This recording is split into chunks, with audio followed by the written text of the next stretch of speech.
I get it. It is very difficult to save money for some people, especially if you're living paycheck to paycheck and you're wanting to save money for emergencies. This is Jalen with Growth Aspire. I am back with another video. I'm going to be talking about a short tip that you can definitely try out to help save you some money for emergencies. With these methods here, you can definitely give it a shot. It'll definitely help you out, in my honest opinion, in the long run. So definitely check out this video here.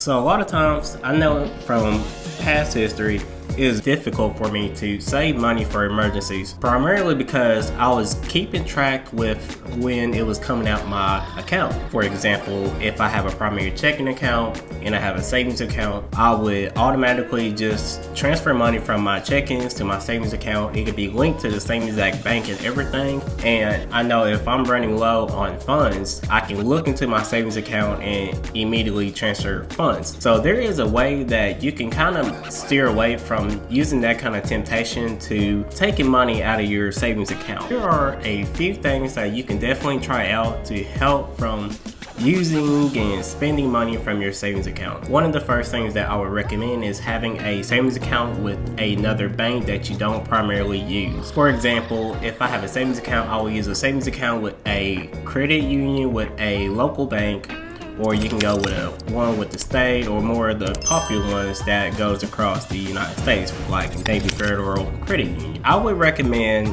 having another bank account that is not connected to your primary checking account. Another thing that I would recommend is opting out from having a debit card that is linked to that savings account. The reason why is because if you're running low on funds, or if you have it on you, you'll be more tempted to using it for a purchase or for a transaction for things that you may not need. It could be for a cup of coffee, it could be something at the gas station, it could be even for an Amazon purchase. So I would suggest not opting in for a debit card for that savings account connected to it. Another thing is, do not have statements mailed to your address. That might sound very crazy, but the reason why is you kind of want to steer away from wanting to spend money and steer away from trying to keep track of it, because if you keep track of how much money you have in there, week to week, you'll be more tempted to having money and trying to use it as an open checkbook instead of trying to save it for emergencies. And another thing I would suggest is having it payroll deducted from your employer. For example, if you're getting direct deposits like majority of Americans, I would suggest